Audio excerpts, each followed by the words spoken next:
ప్రభునందు ప్రియమైన సహోదరి సహోదరులందరికీ ప్రభునామమున వందనాలు తెలియజేస్తున్నాం. అలాగే లైవ్లో ఏకీపించిన వారందరికీ కూడా వందనాలు తెలియజేస్తున్నాం. దేవుని వాక్యాన్ని ధ్యానం చేసుకుందామండి. అపోస్తులైన పౌలు గారు కొరింథీయులకు రాసినటువంటి మొదటి పత్రిక మొదటి అధ్యాయం 26వ వచనం నుండి మనం చదువుకుందామండి. సహోదరులారా, మిమ్మును పిలిచిన పిలుపును చూడుడి. మీలో లోకరీతిని జ్ఞానులైనను ఘనులైనను గొప్ప వంశము వారైనను అనేకులు పిలువబడలేదు. కానీ ఏ శరీరియు దేవుని ఎదుట అతిశయింపకుండునట్లు జ్ఞానులను సిగ్గుపరచుటకు లోకములో నుండి వెర్రి వారిని దేవుడు ఏర్పరచుకొని ఉన్నాడు. బలవంతులైన వారిని సిగ్గుపరచుటకు లోకములో బలహీనులైన వారిని దేవుడు ఏర్పరచుకొని ఉన్నాడు. ఎన్నికైన వారిని వ్యర్థము చేయుటకు లోకములో నీచులైన వారిని, తృణీకరింపబడిన వారిని, ఎన్నిక లేని వారిని దేవుడు ఏర్పరచుకొని ఉన్నాడు. అయితే ఆయన మూలముగా మీరు క్రీస్తు యేసునందున్నారు.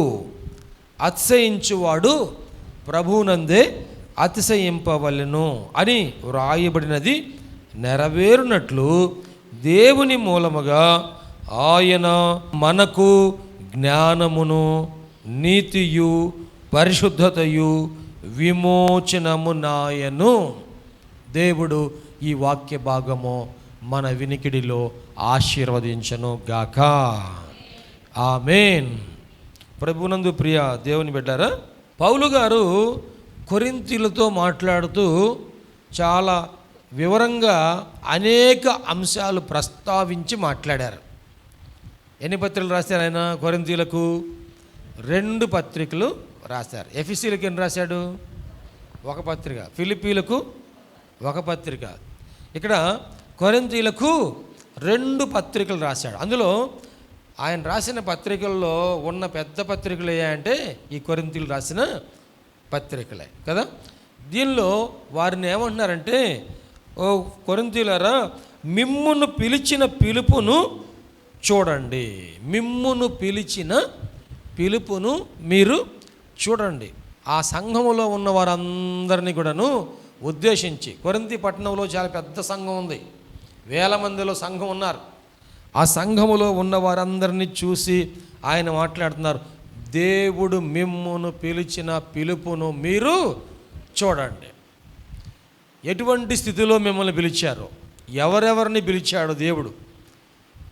ఇప్పుడు ఇక్కడ మందిరావరణంలో చేరి వచ్చిన మనలందరినీ దేవుడు పిలిచాడా, పిలవలేదా? దేవుడు పిలిచి ఉన్నాడు కనుకనే మనం అందరం ఇక్కడ ఉండగలిగి ఉన్నాం. మనల్ని దేవుడు పిలిచినందుకు దేవునికి స్తోత్రం చేద్దామా? హల్లెలూయా, హల్లెలూయా. ఎవరిని పిలిచాడు దేవుడు అంటే, అక్కడ పౌలు గారు అన్నారు, మీలో లోకరీతిని జ్ఞానులైనను ఘనులైనను గొప్ప వంశము వారైనను అనేకులు పిలువబడలేదు. కానీ అంటే మనం ఇక్కడ ఉన్న వారందరిలో కూడా అంటే జ్ఞానులు లేరంటండి. మనకంటే జ్ఞానం కలిగిన వారు లోకంలో చాలామంది ఉన్నారు. వారికంటే తక్కువ జ్ఞానం కలిగి ఉన్న మనలను దేవుడు పిలిచాడు. మనకంటే ఎక్కువ జ్ఞానం ఉన్న వారిని కాకుండా వారికంటే తక్కువ జ్ఞానం ఉన్న మనలను దేవుడు పిలిచాడు. అలాగనే ఘనులైన వారు లోకంలో చాలామంది ఉన్నారు, మనకంటే ఘనులైన వారు. ఆ ఘనమైన వారిని ప్రక్కన పెట్టి ఘనహీనులమైన మనలను దేవుడు పిలిచాడు. అజ్ఞానులమైన మనలను దేవుడు పిలిచాడు. ఇంకా అక్కడ రాయబడింది, గొప్ప వంశము వారైనను. గొప్ప వంశం వారందరినీ ప్రక్కన పెట్టి గొప్ప వంశము కాని వారమైన మనలందరినీ దేవుడు పిలిచాడు. ఏ శరీరియు దేవుని ఎదుట అతిశయింపకుండానట్లు జ్ఞానులను సిగ్గుపరచుటకు లోకములో నుండి వెర్రి వారిని దేవుడు ఏర్పరచుకొని ఉన్నాడు. మనం ఎటువంటి వారం అంటండి? లోకములో మనము వెర్రి వారము. బలవంతులైన వారిని సిగ్గుపరచుటకు లోకములో బలహీనులైన వారిని. మనం ఎటువంటి వారం అంటండి? బలహీనులైన వారము. అలాగనే ఎన్నికైన వారిని వ్యర్థము చేయుటకు లోకములో నీచులైన వారిని, తృణీకరింపబడిన వారిని, ఎన్నిక లేని వారిని దేవుడు మనం ఎవరు ఉంటాండి? నీచులైన వారము, తృణీకరింపబడిన వారము, ఎన్నిక లేని వారము. దేవునికి మహిమ కలుగునుగాక. ఒకటేమో జ్ఞానము లేనివారు, రెండవదేమో బలహీనులము, మూడవదేమో మనము నీచులైన వారము, తృణీకరించబడిన వారము, ఎన్నిక లేని వారమైన మనలందరినీ దేవుడు ఏర్పాటు చేసుకున్నాడు. దేవుడికి ఎవరు కావాలంట? ఏమండి? జ్ఞానులు కావాలా, వెర్రివారు కావాలా? నేను జ్ఞానం కలిగిన వాడిని, నాకు సకల శాస్త్రాలు తెలుసు అనుకునే వారిని దేవుడు కోరుకోలేదంటాడు. అయ్యో నేను జ్ఞానం లేని వాడిని, నేను వెర్రివాడిని ప్రభువా అంటే అటువంటి వెర్రివాడిని దేవుడు పిలుచుకున్నాడు. గొప్పవారిని దేవుడు పిలుచుకోలేదంట, బలవంతులను దేవుడు పిలుచుకోలేదంట, బలహీనమైన వారిని దేవుడు పిలుచుకున్నాడు. యేసు ప్రభు వారు 12 మంది శిష్యులను ఏర్పాటు చేసుకున్నాడు. ఈ 12 మంది శిష్యులలో ఎవరెవరు ఉన్నారంట? చేపలు పట్టేవాళ్ళే ఖచ్చితంగా 4 ఉన్నారు కదా. ఎవరెవరు? 2 అన్నదమ్ములు. ఎవరెవరు? పేతురు, అంద్రేయ, యోహాను, యాకోబు. వీరేం చేసేవాళ్ళంటండి? చేపలు పట్టేవారు. చేపలు పట్టేవాడు అంటే లోకం దృష్టిలో ఘనమైన వారా, ఎన్నిక లేని వారా? చేపలు పట్టేవారు జాలర్లు అని పిలుస్తారా? చేపలు పట్టేవాడు అండి ఇడు అంటాడు కదా. ఎందుకంటే చదువు లేదు, తెలివి లేదు, జ్ఞానం లేదు, మంచి డ్రెస్ లేదు, బట్టలు లేవు, శుభ్రంగా ఉండేవాడు కాదు. ఏం వాసన వచ్చింది? చేపలు పట్టేది దగ్గర సెంటు వాసన వచ్చిందా? స్ప్రే వాసన వచ్చిందా? ఏ వాసన వచ్చిందండి? చేపల వాసన. ఏ చేపలు? పచ్చి చేపల వాసన. పచ్చి చేపలు తింటాక బాగానే ఉంటాయి కానీ వాసన ఏందో మరి ప్రతిదీ కదా. ప్లేట్లో తింటే ప్లేట్ వాసనే కదా. ఏమండి? డేషియాలో ఉంటే డేషియా వాసనే, చేత్తో తింటే చెయ్యి కూడా వాసనే, నోట్లో. చేపలు పట్టేవాడు వీడు అంటే లోకం పిలుస్తూ ఉంది. కానీ పేతురుని దేవుడు కోరుకున్నాడు. పేతురు, అంద్రేయ, యాకోబు, యోహాను, మీరు వచ్చి నన్ను వెంబడించండి. మీరు చేపలు పట్టే జాలరులే, కానీ నేను మిమ్ములను మనుషులను పట్టే జాలరులుగా చేస్తాను. గట్టిగా చేపలు కొడుతూ యేసయ్యకి మహిమ చెల్లిద్దామా. ఈ లోకములో తృణీకరించబడిన వారు, ఎన్నిక లేని వారు, నీచులైన వారు, బలహీనులు, వెర్రివారు అందరినీ దేవుడు కోరుకొని దేవుడు వారిని తన యొక్క కృపలో వాడుకున్నటువంటి విధానం మనము చూస్తూ ఉన్నాము. ఇక్కడ ఎంతమంది ఉన్నాం మనం? వీరందరిలో ఎవరైనా గొప్ప జ్ఞానం కలిగిన వారు ఉన్నారా? ఏమండి? నేను గొప్ప జ్ఞానం కలిగిన వాడిని నేను చెప్పట్లేదు, నేను ఘనమైన వాడిని చెప్పటం లేదు, నేను బలవంతుడని చెప్పటం లేదు. నాకు ఏ బలం లేదు, యెహోవాయే నాకు బలము. దేవునికి మహిమ కలుగునుగాక. దావీదు గారు పాట పాడుతుంటారు కదా, యెహోవా. దావీదు బలం ఎవరంటండి? దావీదు బలం ఎవరు? యెహోవా నా బలం. 21వ కీర్తనలో అంటాడు, రాజు నీ బలమును బట్టి సంతోషించుచున్నాడు. ఎవరి బలం అంటండి? రాజుగారికి ఏమున్నాయి? రాజుగారి దగ్గర గుర్రాలు ఉన్నాయి, రథాలు ఉన్నాయి, రౌతులు, ఇంకా ఆయన దగ్గర సైన్యము, ఆయుధాలు చాలా ఉన్నాయి. కానీ దావీదు గారు ఈ బలము, సైన్య బలమును బట్టి కానీ, ధన బలమును బట్టి కానీ, అండ బలము, కండ బలము, భుజ బలము, ఆర్థిక బలం, ఇంకా ఏ బలాలు ఉన్నా సరే వాటన్నిటినీ ప్రక్కన పెట్టేసి యెహోవా నీవే నాకు బలము, మనకు బలమై ఉన్నటువంటి దేవునికి గానము చేయుదుము అంటాడు కదా. నా బలము నీవేనయ్యా. దేవుడు బలహీనులను తన బలముతో నింపి ఆయన బలంగా వాడుకున్నాడు. దేవునికి మహిమ కలుగునుగాక. హల్లెలూయా, హల్లెలూయా. చూడండి, 1 సమూయేలు గ్రంథం 17వ అధ్యాయం 33వ వచనం. 1 సమూయేలు గ్రంథము 17వ అధ్యాయము 33వ వచనంలో సౌలు ఈ ఫిలిష్తీయుని ఎదుర్కొని వానితో పోట్లాడుటకు నీకు బలము చాలదు. ఎవరితో అంటున్నాడు? దావీదుతో రాజుగారు, సౌలు రాజుగారు మాట్లాడతామంటున్నా. ఈ ఫిలిష్తీయుడు ఎవరయ్యా అంటే గొలియాతు. ఈ గొలియాతు ఎలాగున్నాడంటే, ఈ గొలియాతు 6 మూరల, ఇంకొక జానడు కూడా ఎక్స్ట్రా ఉన్నాడంట, 6 మూరల జానడు ఎత్తున్నాడంట అండి ఈ గొలియాతు. మరి జాగ్రత్త వింటున్నారా? 6 మూరల జానడు. 6 మూరలు అంటే ఎంత? మీరు గొలుసుకుంటారే మల్లెపూల మూర, ఆ మూర కాదు. ఆ మల్లెపూలు తెచ్చి ఆ మూర, ఆమె చెయ్యి అంతే ఉంటుంది. ఆ మూర కాదు. ఏ మూర అంటే యూదులు, ఇశ్రాయేలీయులు అజానుబాహులు. ఒక్కొక్కరు వారు 6 అడుగుల ఎత్తు కంటే ఎక్కువే ఉంటారు. చూసారా మీరు కొంతమందిని యూదులు చూస్తే అంత అజానుబాహులుగా ఉంటారు. ఈ యూదుల కంటే కూడా ఇంకా మించిపోయిన వాడు అంటాడు. ఎవరు? గొలియాతు, ఫిలిష్తీయులు. ఈ ఫిలిష్తీయులు, యెబూసీలు, పెరిజ్జీలు, హిత్తీయులు, హివీలు, వీరందరి దగ్గరికి వేగు చూడటానికి ఇశ్రాయేలీయులు వెళ్ళారు కదా. ఎంతమంది? 12 మంది ప్రధానులను పంపించారు. ఈ 12 మంది వెళ్ళినప్పుడు ఈ 12 మంది వారిని చూడగానే వీరేమన్నారంటే, వారిని చూసినప్పుడు వారి దృష్టిలో మేము ఎలాగున్నామయ్యా అంటే మిడతల్లాగున్నాం. ఈ 6 అడుగుల వాళ్ళే మిడతల్లాగుంటే మరి వాళ్ళు ఎంత ఉంటారు? ఇక ఏమండి, వాళ్ళు ఎలా ఉంటారు కదా? మీరు ఫారినర్స్ చూసారా కదండి? అప్పుడప్పుడు మనం వార్తల్లో, టీవీలో చూస్తుంటాము. ఎప్పుడైనా మన ప్రాంతానికి వచ్చినప్పుడు చూస్తుంటాం. వాళ్ళు ఎంత ఉంటారు?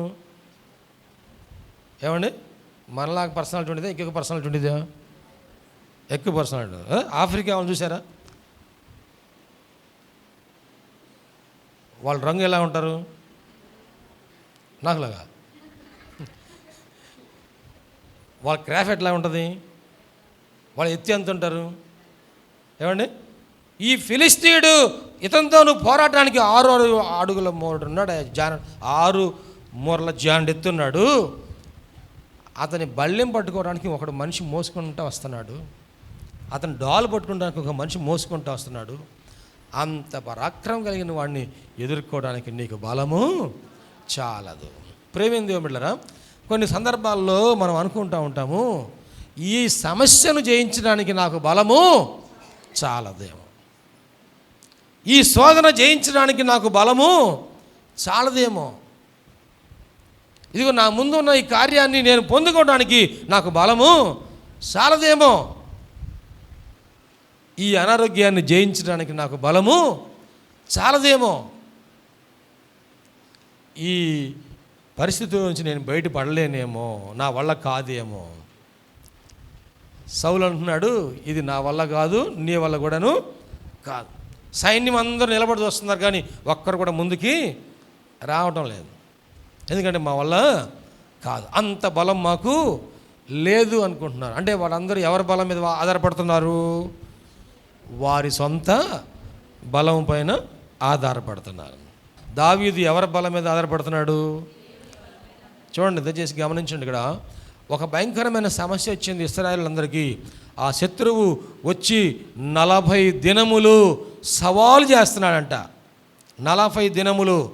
మొదటి రోజు వచ్చాడు, మీలో ఎవరైనా మీ అందరి తరపున ఒకరు రండి నాతో పోరాటం చేయటానికి, మా ఫిలిష్తీయులు అందరి తరపున నేను ఒక్కనే వస్తా, మన ఇద్దరం పోరాడదాం, నేను గెలిస్తే మేము గెలిచినట్టు, మీరు వచ్చింది మీ తరపున వచ్చిన వ్యక్తి గెలిస్తే మీరు గెలిచినట్టు, మేము మీకు దాసులం అయిపోతాం, అందరొద్దు ఒక్కరండి అయ్యి అంటే ఆ సైన్యం అంతా చూస్తున్నారు, సైన్యాధ్యక్షుడు చూస్తున్నాడు, రాజుగారు చూస్తున్నాడు, సౌలు రాజుగారు, ఎవరు కూడా ఒక అడుగు ముందుకి వేయటలే. అటువంటి టైంలో దావీదు చూడండి, అక్కడ ఏమని రాయబడిందండి, చదవండి మళ్ళీ ఒకసారి. సౌలు ఈ ఫిలిష్తీయుని ఎదుర్కొని వానితో పోరాడుటకు నీకు బలము చాలదు, నీవు బాలుడవు. నీవెవరు? నీవు బాలుడవు. వాడు బాల్యము నుండి వాడైతే చిన్నప్పటి నుండి యుద్ధాభ్యాసము చేసినవాడు. నువ్వేం చేసావు చిన్నప్పటి నుండి దావీదు? నువ్వేం చేసావు చిన్నప్పటి నుండి? ఎప్పుడైనా ప్రార్థన చేసావా? ఇంతవరకు ఒకసారి బైబిల్ చదివావా? ఒక్క పాటను శుద్ధంగా పాడతావా? ఒక్క ప్రార్థనను శుద్ధంగా చేస్తావా? ఏదేదో చేస్తుంటాం కానీ అంత రాదండి మాకు. నీకు అభ్యాసం లేదు. రాజుగారు అన్నాడు, నీకు అభ్యాసము లేదు, నువ్వు చిన్నప్పటి నుంచి అన్నీ సక్రమంగా చేసిన వాడివి కాదు, నీకు చేత కాదు. చాలాసార్లు మనం ఇది అనుకుంటాం, నాకు పాట పాడితే తప్పులు పోతాయోనని పాడకుండా ఉంటాం కదా. ప్రార్థన చేస్తే పొరపాట్లు ఏం జరుగుతాయోనని ప్రార్థన చేయకుండా ఉంటాం. చేసినా కానీ మనసులో చేసుకుంటూ ఉంటాం. నాకు ప్రభుకే తెలుసు, ఇంకా ఏ మానవుడు వినకూడదు. నేను వాక్యం చెప్పాలంటే నా వల్ల కాదు, సాక్ష్యం చెప్పాలంటే నా వల్ల కాదు. చూడండి, ఏ మనిషి చెప్పినా నా సాక్ష్యం అంగీకరిస్తారో అంగీకరించరు. చాలామంది భయపడి చెప్పకుండా ఉంటారు. ఇంకొంతమంది అయితే నేను చెప్తే మళ్ళీ ఇది నాకు నష్టం కలిగిద్ది ఏమని చెప్పకుండా ఉంటున్నారు. సాక్ష్యం చెబుతుంటే ప్రభు నాకు ఆరోగ్యం ఇచ్చాడని సాక్ష్యం చెబితే సైతాన్ ఏం చేస్తాడో తెలుసా? నా ఆరోగ్యాన్ని పాడు చేస్తా. అందుకని చెప్పకుండా. ఎటువంటి ఆలోచన ఎవరికైనా ఉందా? వాస్తవం చెప్పండి. నేను చెబితే నా చెప్పినప్పుడు మరలా నాకు సమస్య వచ్చేది, నాకు శోధన వచ్చేది, నాకు పరీక్ష వచ్చేది, కాబట్టి నేను చెప్పకూడదు అని చాలామంది భయపడి సాక్ష్యం చెప్పటం లేదు. ప్రేమిన దేవుని బిడ్డ గమనించండి, దావీదు నువ్వు బాలుడివి, నీకు బలము చాలదు అని దేవుడు ఎవరిని ఏర్పాటు చేసుకున్నాడు గొల్లియాతును జయించడానికి? సౌలు రాజుగారినా? గొప్పవాణి కాదు. సైన్యాధ్యక్షుడినా? బలవంతుడిని కాదు. ఇంకా ఎవరన్నా యుద్ధ విద్య అభ్యాసం చేసిన వారినా? ఎన్నికైన వారా? కాదు.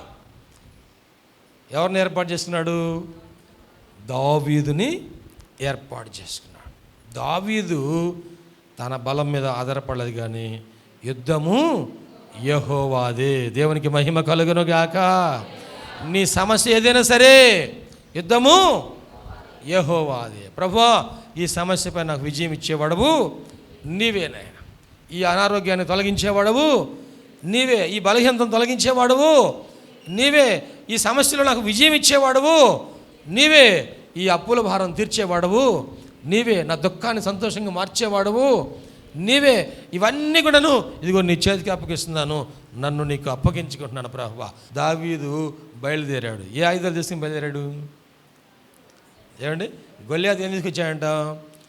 గొల్లియాతు పెద్ద కత్తి తీసుకొచ్చాడు, ఖడ్గం తెచ్చాడు. గొల్లియాతు పెద్ద డాలు తెచ్చాడు. గొల్లియాతు పెద్ద ఈటు తెచ్చాడు. కానీ దావీదు ఏం తీసుకొచ్చాడండి? బలమైన ఆయుధాలు ఏం కాదు కదండి, ఒక చిన్న వడిసెలు తీసుకున్నాడు. ఒక చిన్న వడిసెలు తీసుకున్నాడు. ఒక గులకరాయి తీసుకున్నాడు, నొన్నని గులకరాయి తీసుకున్నాడు. దేవునికి మహిమ కలుగును గాక. అంటే పెద్ద పెద్ద ఆయుధాలు తీసుకురాలా, పెద్ద పెద్ద ఆయుధాలు తీసుకురాలా, ఒక చిన్న వడిసెలు తీసుకున్నాడు. దేవుడు దేన్ని వాడుకున్నాడంటే ఆ బలమైన శత్రువుని జయించడానికి ఒక చిన్న నున్నని గులకరాయిని వాడుకున్నాడు. దేవునికి మహిమ కలుగును గాక. ఏటి లోయలో ఒక 5 నున్నని గులకరాళ్ళను ఏరుకున్నాడంట. ఆ 5 రాళ్ళలో కూడా ఎన్ని రాళ్ళు వాడాడు? ఒక్క రాయి దావీదు చేతిలోనికి తీసుకున్నాడు. దేవునికి స్తోత్రం అండి, హల్లెలూయా. అది నున్నని గులకరాయి. నున్నని రాయి ఎప్పుడు తయారైంది గమనించారా? ఏమండి, నున్నని రాయి మీరు ఎప్పుడు వాగులో కానీ ఏటిలో కానీ నదిలో కానీ నీళ్ళు ఎక్కువ ప్రవాహం ఉండే చోట ఈ నున్నని రాళ్ళు దొరుకుతూ ఉంటాయి కదా. ఆ నున్నని రాయి ఎప్పుడు దొరుకుతుందా అంటే ఆ ప్రవాహంలో ఆ రాయి కొట్టుకొని కొట్టుకొని కొట్టుకొని వస్తుంది. కొట్టుకుని వస్తున్నప్పుడు ఏమైంది? ఈ రాయి పోయి ఇంకో రాయి తగిలింది, ఇంకో రాయి తగిలింది, ఇంకో రాయి తగిలింది. ఈ ప్రవాహంలో అది కొట్టుకుంటూ కొట్టుకుంటూ వచ్చినప్పుడు దీనిలో ఉన్నటువంటి ఎగుడు దిగుడులు అన్నీ కూడాను ఏమైపోతాయండి? చెక్కబడతాయి. దేవునికి మహిమ కలుగునుగాక. ఇది ఎట్లా తయారైపోయేది? ఈ రాయి నున్నగా, అంటే ఒకప్పుడు ఇది కరుగుదే. ఈ రాయి ఒకప్పుడు గుండ్రంగా లేదు, ఒకప్పుడు నున్నగా లేదు, ఒకప్పుడు ఎన్నో అవకతవకలు ఉన్నాయి, లేకపోతే ఎన్నో ఎగుడు దిగుడులు ఉన్నాయి, ఎన్నో పొరపాట్లు ఉన్నాయి, ఎన్నో బలహీనతలు ఉన్నాయి. కానీ ఈ నీళ్ల ప్రవాహంలో ఇది ప్రవహించి కొట్టుకొని అన్నీ కూడాను సరిచేయబడి నున్నగా మార్చబడింది. దేవునికి మహిమ కలుగునుగాక. నీ జీవితంలో నువ్వు ఎన్నో ఇబ్బందుల్లో నుండి, ఎన్నో కష్టాల నుండి, ఎన్నో సమస్యల నుండి నీవు అటు ఇటు కొట్టబడి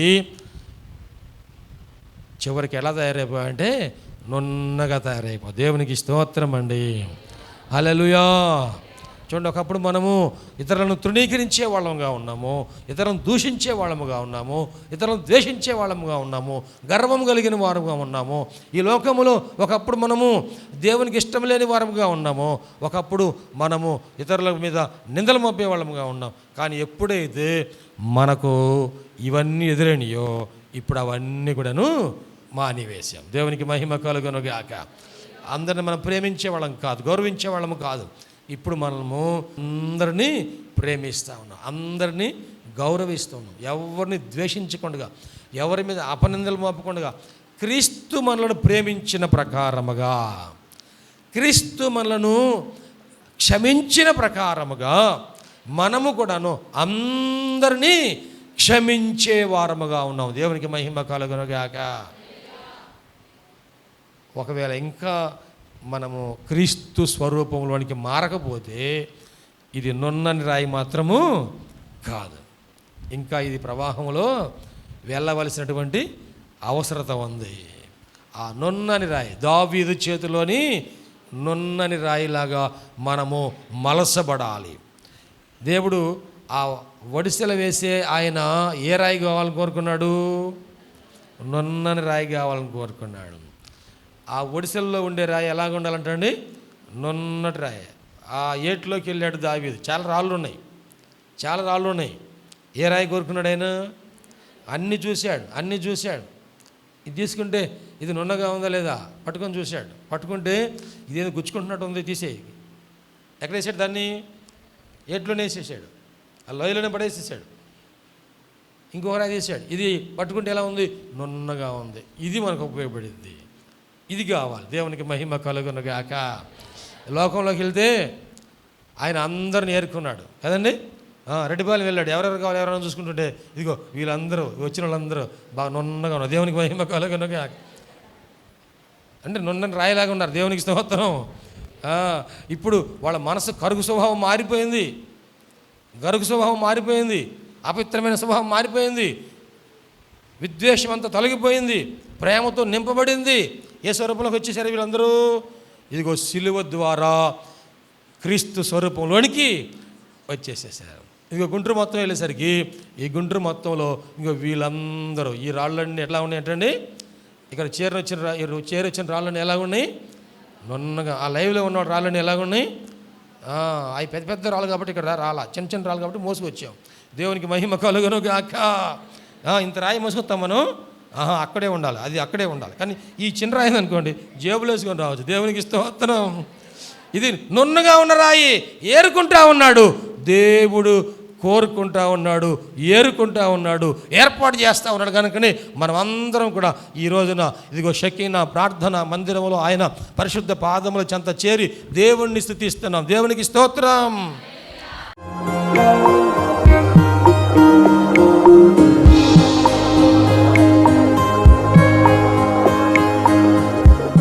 ప్రభునందు ప్రియ దేవుని బిడ్డలారా, ఎంతవరకు దేవుని వాక్యం విన్నందులకు ప్రభునామమున వందనాలు తెలియజేస్తున్నాం. మనం అందరం ప్రార్థనలో ఏకీపిద్దాం. తలలు వంచి కనులు మూసుకొని ప్రార్థనలో ఏకీపిద్దామండి. ప్రార్థించుకుందాం. మహోన్నతుడైన దేవ, పరిశుద్ధుడైన మా ప్రభువా, నీ పరిశుద్ధమైన పాదములకు వందనాలు. ఇదిగో నాయనా, ఈ వాక్యము ద్వారా మాతో మీరు మాట్లాడినందుకు వందనాలు ప్రభా. అవును, నువ్వు సజీవుడైన దేవుడు అయ్యా, మాట్లాడే దేవుడవు ప్రభా. ఈ వాక్యం మా హృదయంలో పదిలిపరుచుకుంటూ సహాయం చేయండి. సంపూర్ణమైన మారు మనసు మాకు దయచేయండి. పాప క్షమాపణ అనుభవం మాకు దయచేయండి.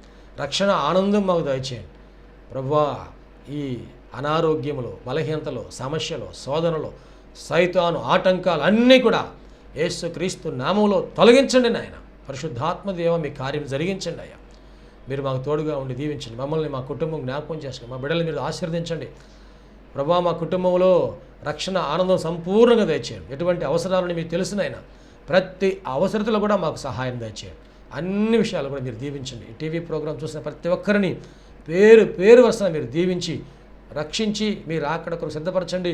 మంచి భవిష్యత్తును వారికి దయచేసి మీ కృపలో మీరు వర్ధలు చేయమని నీకే సమర్పణ చేసుకుంటూ యేసయ్య పరిశుద్ధ నామములో స్తుతించి ప్రార్థించి వేడుకుంటున్నాము తండ్రి. ఆమెన్. తండ్రి, కుమార, పరిశుద్ధాత్మ త్రియేక దేవుని దీవెన తోడుగా నడిపించను గాక. Amen, amen, amen. మీ అందరికీ ప్రభునామన వందనాలు. దేవుడు మిమ్మల్ని దీవించను గాక. ఆమెన్. ప్రభునందు ప్రియమైన సహోదరి సహోదరులందరికీ షకీనా ప్రార్థనా మందిరం తరపున హృదయపూర్వక వందనాలు తెలియజేస్తున్నాం. దేవుని కృప వలన 2012వ సంవత్సరంలో 350 గజముల స్థలంలో ఈ మందిరం నిర్మించుకోవడానికి ప్రభు కృపించారు. 2016వ సంవత్సరంలో నూతన స్థలం 180 గజముల స్థలం తీసుకోవడానికి ప్రభు సహాయం చేశారు. ఈ సమయంలో ఈ స్థలం అంతట్లో కూడాను మందిరం నిర్మించుకోవడానికి ప్రభు ఏర్పాటు చేసి ఉన్నారు కనుక ఈ మందిర నిర్మాణం, పాత మందిరం తీసివేసి నూతన మందిర నిర్మాణం కార్యక్రమం ప్రారంభించబడింది. దయచేసి ఈ మందిర నిర్మాణం కొరకు మీరు అందరూ ప్రార్థన చేయాలని, ప్రేరేపించబడిన వారందరూ కూడాను ఈ మందిర నిర్మాణంలో 106 అడుగుల పొడవు, 45 అడుగుల వెడల్పు కలిగిన ఈ స్థలం అంతట్లో మందిర నిర్మాణం స్లాబ్ వేయటం జరుగుతుంది కనుక దయచేసి ప్రేరేపించబడిన వారందరూ కూడా మీ ఆర్థిక సహాయ సహకారాలు అందించి ప్రార్థించి మీరు దీవించబడాలని ప్రభునామన మనవి చేస్తున్నాం. ఈ స్క్రీన్ మీద చూపించబడుతున్న నంబర్కు మీరు ఫోన్పే కానీ, గూగుల్ పే కానీ, లేక మా అకౌంట్ నంబర్కి మీరు కానుక పంపించి సహాయం చేయాల్సిందిగా కోరుతున్నాం. లేక మీరు ప్రత్యక్షంగా వచ్చి ఈ మందిర నిర్మాణ కార్యక్రమాన్ని చూసి మీరు కానుక అందించి దీవించబడాలని ప్రభునామన మనవి చేస్తాం. ప్రభు మనందరికీ తోడుగా ఉండి ఆశీర్వదించును గాక. ఆమె. షకీనా ప్రార్థనా మందిరంలో ఆదివారపు ఆరాధనకు మా ఆహ్వానం. అనారోగ్యంతో బాధపడుచున్నారా? దురాత్మలతో పీడింపబడుచున్నారా? పాపపు అలవాట్లు మానలేకపోతున్నారా? కుటుంబ సమస్యలతో కృంగిపోతున్నారా? భవిష్యత్తు గురించి భయపడుచున్నారా? షకీనా ప్రార్థనా మందిరానికి ఇదే మా ఆహ్వానం. రక్షణానందం పొందడానికి, ఆరోగ్యము, ఆశీర్వాదం పొందడానికి, పరిశుద్ధాత్మ అభిషేకం పొందడానికి, ప్రభు రాకడ కొరకు సిద్ధపడుటకు ఆదివారం ఉదయం 7:30 గంటలకు జరుగు ఆరాధనకు అందరికీ ఇదే మా ప్రేమపూర్వక ఆహ్వానం. షకీనా మెలోడీస్ అను మా పాట DVDలు, CDలు మరియు పాటల పుస్తకములు మా యొద్ద లభించును మరియు గుంటూరులోని ప్రబోధ బుక్స్టాల్ నందు మీకు లభించును. ఈ సందేశం మీకు ఆశీర్వాదకరంగా ఉందని నమ్ముచున్నాము. మీ ప్రార్థన అవసరతలకు మరియు మరిన్ని వివరములకు సంప్రదించవలసిన మా address pastor G. Vijay Kumar గారు, షకీనా ప్రార్థనా మందిరం, శారదా కాలనీ, 32వ లైన్, గుంటూరు. మా ఫోన్ నంబర్స్ 9963242497 మరియు ఒక నంబర్ 8885539777.